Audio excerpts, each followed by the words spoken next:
All right, everybody, welcome back to another episode of Ole Miss After Dark. You got Dids, Hitch back as he always is, and we're joined by Michael Katz from the Daily Journal, who covers Ole Miss. He has been kind enough to join us here tonight. We're going to talk all things Ole Miss press conference from Monday. Michael was able to go up there, cover that press conference, got to talk to Lane Kiffin, J.J. Pegues, Jackson Dart. Should get some really good information here. Michael, really appreciate your time and appreciate you joining us here tonight. Absolutely. Thank you guys for having me. Yeah, so let's go ahead and dive in right now. We'll start off with Lane Kiffin, what he said. Uh, I know that Chris Kiffin, it was announced that he has been added to this absolutely loaded coaching staff that he has now built here in Oxford. Lane touched on that, confirmed it, that he has indeed joined the staff. What did Lane have to say, though, overall about all of the talent he's brought in between Judge, Arnett, Kiffin, all of these guys joining this coaching staff? I mean, you look at it, and this is an elite coaching staff that Lane has brought to Oxford. I mean, it really is sort of insane to look at the fact that you've got an former NFL head coach as an analyst. You've got a former SEC head coach as an analyst. You've got a guy who was just in the NFL as a positional coach is now an analyst. I mean, Lane brought up the fact that the sort of Alabama model where you bring in a lot of guys and you have them do a lot of different things. And I know because he was part of that too, to an extent, when Saban was bringing guys in, and he brought a lot of guys, and Billy Napier, Sark, all these guys. Obviously, situations were a little different, but I think that when you can have as many smart football minds in the room to see it from all different positions, and the money's not an issue, I mean, it's a home run. I mean, it's. Listen, this is I think Chris's fourth time working with Lane. The last time was at FAU when he was a defensive coordinator and was a Broyles Award finalist. Apparently, Chris has already moved in here. He got here 2 days ago. He's living on the same street with Lane, which shenanigans ensuing, I imagine. But right on the golf course. But where he is. I think that, and he did sort of lead into it with this, with everything that's happened with their family recently, with the passing of Monty. I think that, when a situation like this becomes possible, I think it's been put into perspective that you just sometimes got to do it. This is obviously there's great football reasons for it, but this seemed like there was a bit of that family edge to it as well. And that's not something we see a ton of from Lane. He doesn't love to bring that, into press conferences and the way he does things. But, I think he said something to the effect of, his dad would be, his dad was happy with them being on the same staff again. So, I mean, it's a home run. I mean, again, you've got so many different perspectives that can help make this thing work. And listen, you never worry about the offense with Lane, but now look at all the guys you've got who have defensive backgrounds. I mean, and listen, Pete Golding's amazing. I mean, I don't think you need anyone else but him. But now when you have all these other guys too, I mean, it's just they truly are. They're all in, and I think too, it goes back to sort of the Alabama model of just. If you can have a big staff and get as many guys as you can, because what's the worst that's going to happen? Nothing bad happens from having more, guys in the room. Yeah. I mean, you said it there. Yeah. I was trying to think of that word perspective. And you said it, but because with all of those minds at the table, right, something good is going to come out of that. It would be like taking all of not all, but a lot of the minds out in Silicon Valley, all of these startups, right? And putting them all at the table and saying, okay, now create us this great technological advance, right? You feel pretty good about that table. Just like with football here, you've got all of those people at the table giving their perspective and people that Lane's worked with closely for years too. So it's a perspective that he knows and trusts. So it's like you say, it can't be anything but good come from that. Yeah. And then, on top of Chris Kiffin, Zach Arnett, and obviously Pete Goldenby being the defensive coordinator, you also have Brian Brown, who has, power four, whatever you want to call it, experience as a defensive coordinator. He's been in Oxford before as a defensive backs coach, did a really good job as defensive coordinator up at Louisville. Now he's come back home, the Corinth native. He is also on this staff as well. Just like both of y'all said, a lot of great defensive minds, and that seemed to be where Lane really focused his attention on the staff standpoint was, hey, let me get as many defensive minds in here. Let me shore that side of the ball up, because between me and Charlie Weiss, we're going to have this offense rolling and all the guys they have. So it's going to be really interesting to see how that all plays out and how that benefits us this season, along with all the guys obviously brought in the transfer portal. You're not going to do anything without dudes. They went and got a few dudes. So it's going to be fun to see how that plays out. I think the biggest question coming out of this press conference, Michael, and you can correct me if I'm wrong here, what was Lane's comment about putting the Coke Zero bottle up there? Was he able to smooth things over a little bit with the sponsor, with the zero sugar up there in front of the Coke bottle? So there was actually there was no conversation about it, but the first thing I noticed when I walked in, I was like, well, now you've literally doubled down. It's perfect. I'm not sure whose call that was. Again, it's also perfect that it's a Coke Zero Sugar, because he was complaining about the sugar in the last one. So I was hoping he was gonna address it in a way that only Lane Kiffin can, but unfortunately he did not. But no, I saw those two bottles on there. I was like, oh, this is you just gotta lean into it. It's perfect. He's so good, man. He is the absolute best at stuff like that, and just acting like he doesn't care about it either, right? Kind of like I said, he just puts it up there, never acknowledges it. But everybody that saw that press conference last week, that watched this one this week, goes, "That's my coach. That's the Lane Kiffin we all know and love," right? Yeah. I was hoping he was gonna pop one open and just do like a really dramatic, man. Just like a very right into the mic, more just refreshing. Yeah. Oh, that would have been so good. That would have been so good. So going back to the football standpoint of it a little bit, it sounds like Ole Miss is a little beat up on the wide receiver and offensive line front. Did Lane expand on that in any way as far as players that may or may not play that are nicked up going in to this season opener against Furman on Saturday? Yeah, so it always a conversation in the last few weeks has really been Juice Wells' health and where he's at. He's been a limited participant for the majority of the practices that we were at least what we see. So, it sounds like he and Princely Monmielen were two guys who they were kind of like, these are going to be big time players. We need them to get healthy eventually.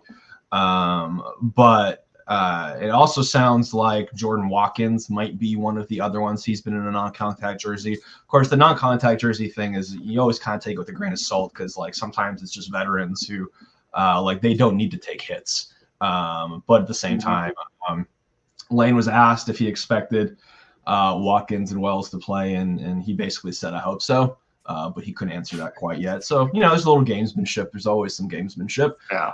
And realistically, if you need them to beat Furman, something's probably gone horribly wrong. So maybe you can probably get away with it for, let them get healthy. But but again, at the same time, it's an opportunity for some of these younger guys. And that's one of the things Jackson Dart talked about today was some of these Noreal White and Aiden Williams and Caden Lee and Josh Aka and some of these guys who, have gotten opportunities that they wouldn't normally maybe get with Jackson and with the quote unquote first team offense. So, but yeah, I mean, and at the same time too, it sounds like because of these injuries, they've been focusing on the running game. And hey, I love that. It makes the game go by faster. I'm going to hit deadline if they run the ball. I love that. It's like I always tell people my favorite games I ever covered when I used to work out in the Mountain West Air Force games because they were done in 2 hours. So give me a triple option, please.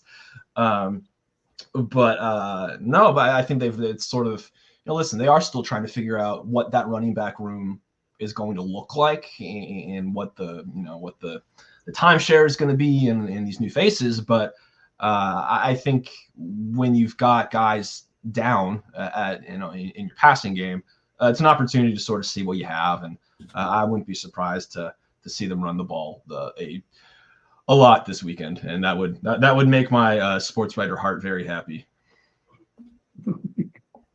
Yeah. So Lane kind of mentioned the running game too, about how important it will be this Saturday, and that was my first thought was, yeah, it's important because you want to see what you have back there, but it's also important because you're going to keep this clock running, you're going to keep this game moving on along, and you're not going to have to bang some people up out there at the receiver position that might not be healthy anyway, or get other people banged up on top of that.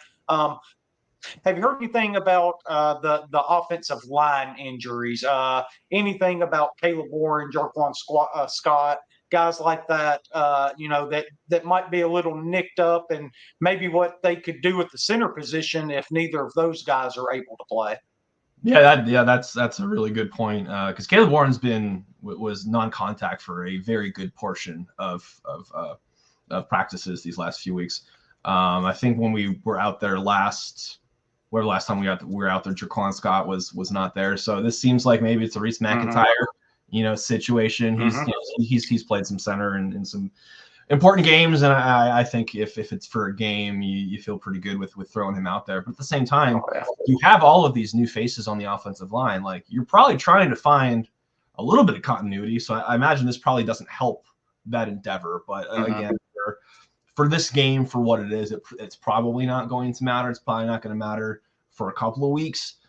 But yeah, no, it's interesting because the whole sort of mantra of their camp was sort of the pro mindset this year, and they were going to maybe not go as hard to keep guys fresh. And Lane said, like, it worked great, except for these things except for these couple of big pieces. So. But it's again, it's a week one is always a little bit of a learning process, but if those two guys aren't around at center, this seems like a Reese McIntyre kind of situation. Or maybe you got one of your freshmen that you can throw in there partway during the game if you're up by a lot. I think it's an opportunity. If you're up by 30 at halftime, it's a chance to sort of experiment a little bit. Yeah, and so kind of one of the things that Dids and I have been bringing up probably far too often, but what really makes this team special for us is the fact that there's not a lot of drop, if any drop, between the ones and twos, right? And when you were talking there, it like the anxious Ole Miss fan inside of me that's always been there started like surfacing. Like, it was just like, these big pieces.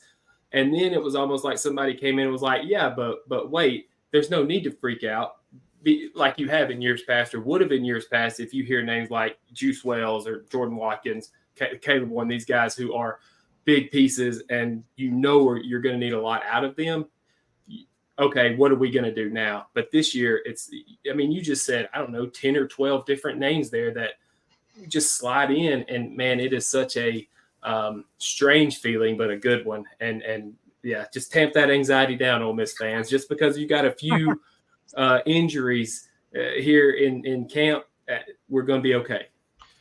Yeah. No, and that depth, that's your first line, your starters. That's great, but like, great SEC teams are because you've got good guys behind them, and you can. If something happens and you guys blow, you can put guys in and you don't miss a step. That hasn't always been the case at Ole Miss. You guys know that. There has been a big drop off, and now, you go, 2-3 deep at a lot of really important spots. That's a luxury they haven't had a ton of. Yeah, absolutely. So before we move on and talk about the JJ Pegues presser, which I'm really excited about, I think JJ's going to have a big year. I was really happy about him winning the Chucky Mullins Award. Was there anything that came out of Lane's presser? Because it's the first thing any Ole Miss fan asks whenever they talk about Ole Miss football. Is there any update on Deion Smith yet at this point? We're just still waiting for him to get cleared, right? Yeah, I don't I know we tried asking Lane a couple of times, and I think he's pretty frustrated with it too. I think everybody's a little bit frustrated with that whole process. A couple weeks ago, there was national reporters who were like, he's going to be at practice on this day, and like we all rushed over there and we're like, he's not here. Like come on. But I don't know. I think there's a lot of details in there that I don't know all of them in terms of the situation, but I guess if there's like a glass half full thing, it's that you feel I know they're a little banged up right now at receiver, but you feel pretty good about that receiver room. Would you like to have him right now? Of course, you want dynamic talent guys who can stretch the field, but whenever he gets there, it's not like he was going to come in and have 100 yards this week probably anyway. He hasn't practiced much, you know what I mean? So there might have been an acclimation process for him anyway. So I don't know if we were going to see the best of Deion Smith for a few weeks anyway. I think it's just now going to take a little bit longer whenever it does happen. Yeah. You just hope for the best. Maybe he gets cleared, get him in practice. Best case scenario, maybe you get him up to speed, ready to roll by the time you get to, South Carolina, LSU, something like that, right? So right now we'll just sit back and wait and see if anything comes out of it. But let's talk to JJ Pegues. He won the Chucky Mullins Award. Me and Hitch did a show last week about that, the day that it was announced. I'm really happy for JJ. And he talked about wearing the two different jerseys right today. That was one of the things that he pointed out, wearing the number 38 at home, 89 on the road. Just kind of what did you take away from JJ's press conference stuff he talked about? I know we talked about a couple freshmen too, Will Eccles and Cam Franklin. Just kind of overall, what did you think about JJ today? Yeah, I mean, JJ's like, I know he was a transfer, but it just seems like he has been an ambassador from the second he came on campus. And he's an Oxford kid. He's just so well spoken and mature, and just a guy that like you enjoy talking to JJ Pegues. Like you smile, like genuine conversation. He like you're talking to a real person, and so if I had been a betting man coming into the season, there was no question in my mind that he was obviously going to be the Chucky Mullins guy. It just made like so much sense. But I think for him, it's got to be really cool because like if anyone understands the story, it's him, because he grew up here around this program and seeing guys wear the jersey and. Obviously, everybody sort of gets a crash course, I think, when they get to Ole Miss and then when they join the team and all that sort of stuff. But I think he intimately like understands what it means. And so it was really cool to hear him talk about, number 38 at home. Obviously, that's for Chucky, and he's going to wear his number 89 on the road because that was his dad's number, and he wants to honor his father. Are there going to be some people who probably get upset about it? Sure, that's just the way it goes. But listen, when you hear him explain it, you're like, come on, he's sense. Yeah, he's honoring all the people that need to be honored, and he's honoring the people that report him. So, but yeah, no, it was.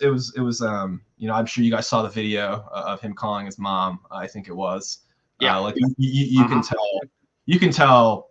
It really matters to him, and I think that's what you want out of the winner of this award. You don't want it to just be a number you wear. You want it to be something that they understand the gravity of it. So, JJ's always,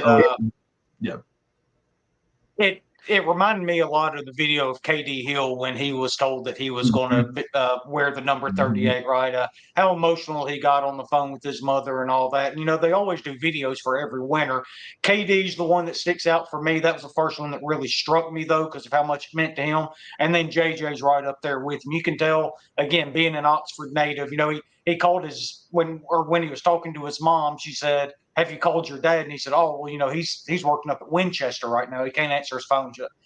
Call your dad, and anybody who lives in Oxford knows Winchester. A lot of people work there, right? That's a common thing in Oxford, Mississippi. And sure enough, he answered as well. And, you can just kind of feel the emotion and how much it means to that family to know that he's back home doing these great things and winning what me and every other Ole Miss fan, which I think they fall in line with, to be a prestigious award, because it's not just based on what you've done on the field, but also off the field. It's such a big leadership award more than anything, and that seems to be more special to guys like that really understand it. And that's kind of what I took away from JJ telling his parents and all that stuff, and him talking about it again today.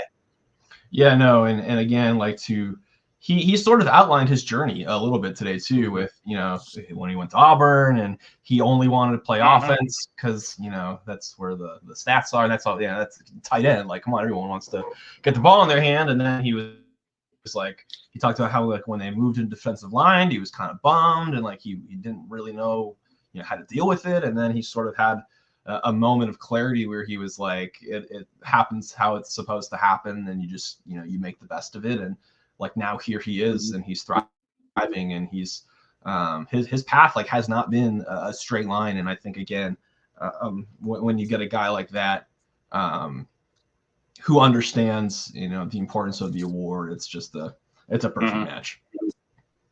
Yeah, absolutely.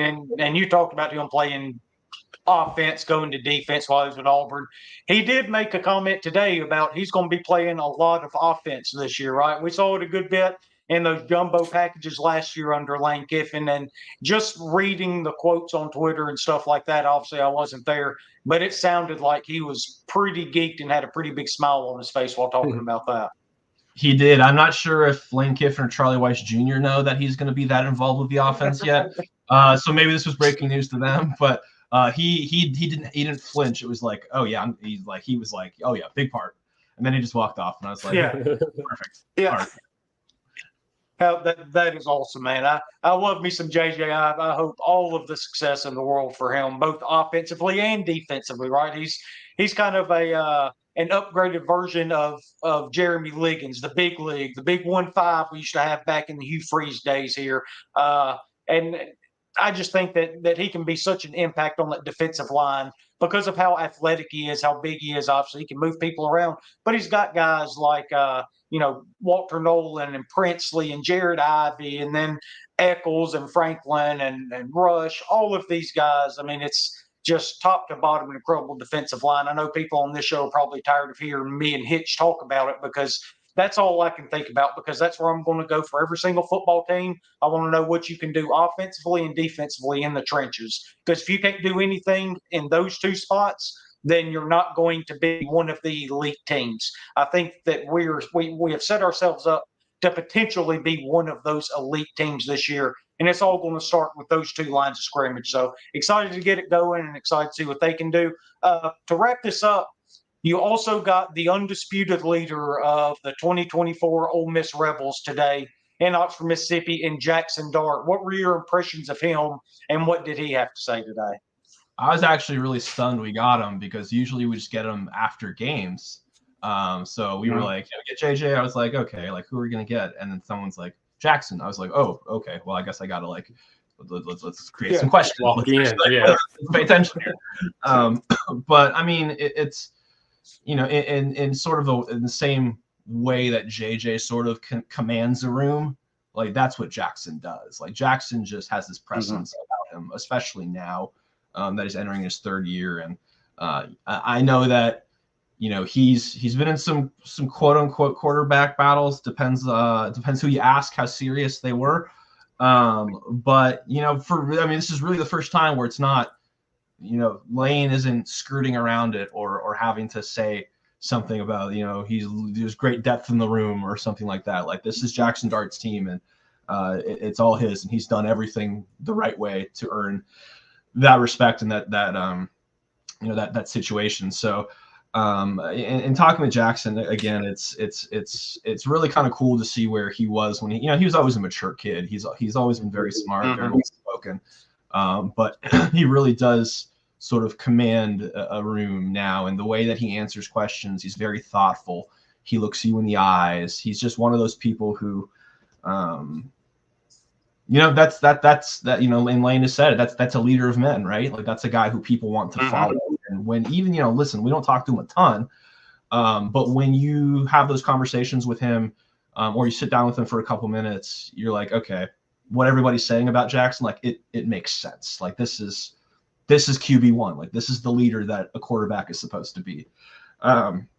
In terms of specifics that he talked about, a lot of conversation about the headset technology. That's a big one. Some coaches aren't super into it. Sounds like all the offensive guys love it. Yeah, I mean, it's just imagine go. that. Yeah, I know, right? It's just go. So they're gonna love that. And you can talk to the coach a little bit longer, and all those sorts of things. You can see exactly where Lane and Charlie's heads are. So that's been something that we've been talking about a lot in the last few weeks because it is such a drastic change from what it has been. I will miss the huge signs though. I love the huge signs with random animals and mascots and words. So I rest pour one out for the signs, but other than that, we asked him about the receivers and you guys are banged up right now. Who are some of the guys? And he brought up those names and he said that these guys like Aiden and Caden and Nareel and all those guys are they're sort of living up to the standard that has been set before them, and they're not like running from it. He said, like they've got a lot of weapons. It's not just Trey Harris and Jordan Watkins and Juice Wells and Caden Prescorn. And like they go very, very deep, and not everybody knows about those guys, but they know about those guys. And so I think it was interesting to hear the confidence that, and it's not surprising that he has confidence in those guys. He works with them every day. He sees what they can do.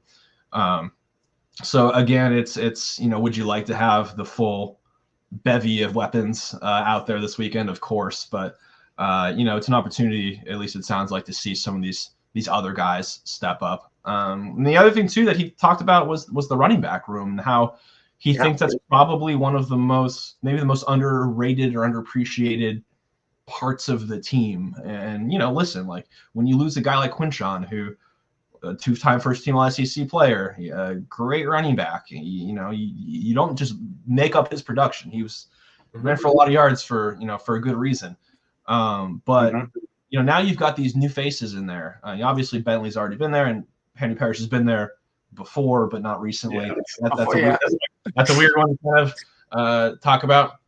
And then Rashad Amos, you've got these new faces, and I think that I think I got the feeling that he's excited for people to see that the running back room is still going to be really, really, really good. And it's not like just because you lose one guy doesn't mean the whole thing falls apart. Like, let's be honest.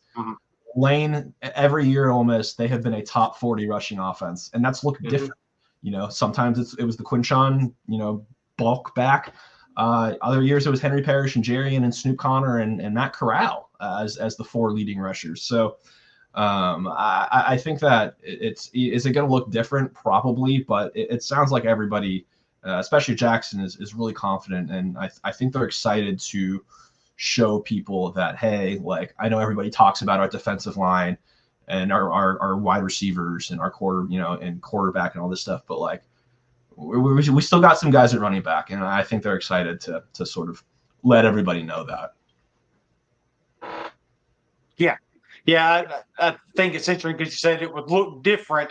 It'll look different than it has the past 2 years, but it'll look really similar to what it was 3 years prior to that, right? Kind of like you said with Ely and Snoop and Parrish and those guys. It's going to be more of a committee by approach. That was one thing that I did pick out of Dart's press conference, him bringing up the running back room basically on his own. I don't remember anybody specifically asking him about it. He talked about the young receivers and then went into the young running back. So that's obviously going to be really interesting. I'll get you out of here on this though, Michael. One of the other things that really struck me from Jackson Dart today was he was asked what he was most excited about this coming up year, and he said facing adversity. That's what you want out of a leader, right? He wants the hard times to come at him. That way he can deal with them, the team can deal with him, and he's confident that they will be able to deal with it. It's just been a really long time. I'm sitting here trying to come off the top of my head thinking of somebody that had that stern and confident of an answer in something that, quite frankly, a lot of people run from. Obviously, Jackson and this team, they're not afraid of the bigger competition, the bigger expectations, and having adversity hit them, whether it be injuries or anything like that. They welcome it, and they're ready to take it head on. Yeah, I mean, I think a lot of people can say that they want the hard times to come, but then when they actually do show up, they don't handle it the way they said that they would or that they were going to, and things can go south from there. To hear him say that was, like, yeah, am I surprised Jackson said that? No, like that's exactly what Jackson's, that's Jackson. If we've known him for a couple years now, that's just sort of who he is. But to get out in front, it's not like anyone asked him about, are you worried about how you're going to handle adversity? That like his head went there. Like he said, I want to get in front of this and say, yeah, of course he's probably sick of going against this really good defensive line every day in practice. But I'm sure he's excited to get in these game situations. Like, what happens if there's a 3-and-out? What happens if he throws a pick? What happens if someone fumbles? What happens if, what if, remember last year Mercer scored the first touchdown of that game? Yeah. What happens if that happens again? Like, what if Furman does that? Like, how do you react to those situations? And so I think for him to not even bat an eye, and that's where his head goes. Again, I think it says a lot about the kid. Yeah, I think even further than that, or not even further, but like even more granular as far as like how does he react when a ball hits a guy right in the hands and it bounces off?